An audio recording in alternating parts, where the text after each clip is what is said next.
ఓం శ్రీ గణేశాయ నమః. శ్రీ గురుభ్యో నమః. శ్రీమాత్రే నమః. మనీషా పంచకం. సత్యాచార్యస్య గమనే కదాచిన్ముక్తిదాయకం కాశీక్షేత్రం ప్రతి సహ గౌర్యా మార్గే తు శంకరం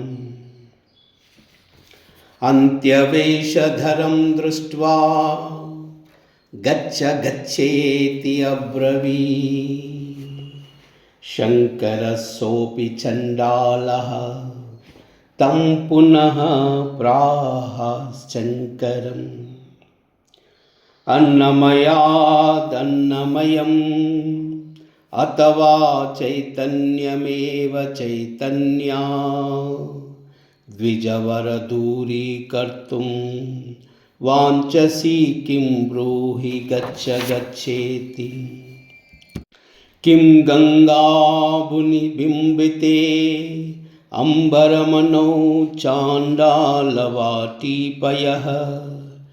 పూరే చాంతరమస్తి కాంచనగఠీ మృత్కుంభయో వాంబరే ప్రత్యగ్వస్తుని నిస్తరంగ సహజా ఆనందావబోధాంబుధౌ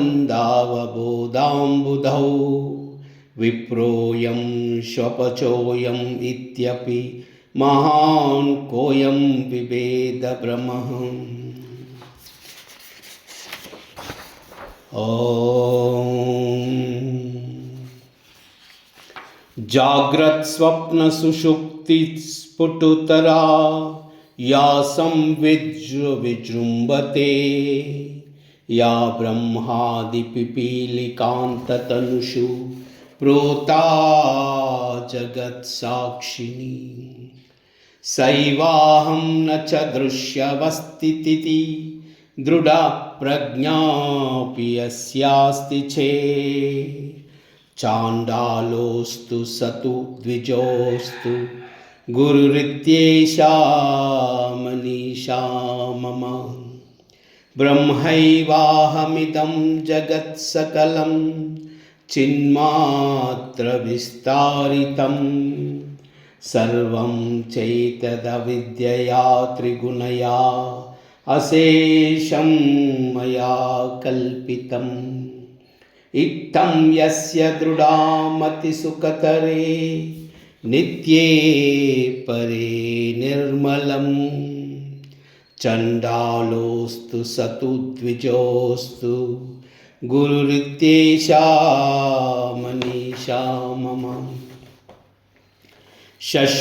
శశ్వన్నశ్వరమేవ విశ్వమఖిలం నిశ్చిత్య వాచా గురో నిత్యం బ్రహ్మ నిరంతరం విమృశుతా నిర్వ్యాజ శాంతాత్మనా భూతం భావి చ దుష్కృతం ప్రదహతా సంవిన్మయే పావకే ప్రారబ్ధాయ సమర్పితం స్వవపుః రిత్యేషా మనీషా మమ.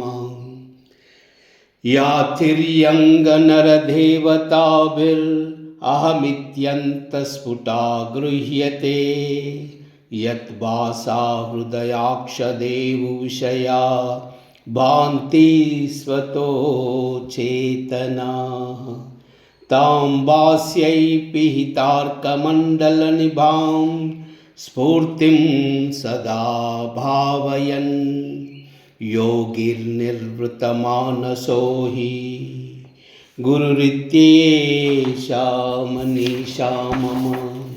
యత్సౌఖ్యాంబులేశలేశతైమే శక్రాదయోర్నిర్వృతా యచ్చిత్తే నిరతరాం ప్రశాంతకలనే లబ్ధ్వా మునిర్నిర్వృతః. యస్మిన్నిత్యసుఖాంబుధౌ గలతధి బ్రహ్మైవ న బ్రహ్మవిత్ యః కశ్చిత్ సురేంద్రవందితపదో నూనాం మనీషా మమ. नूनं मनीषा मम नूनं मनीषा सर्वमंगल।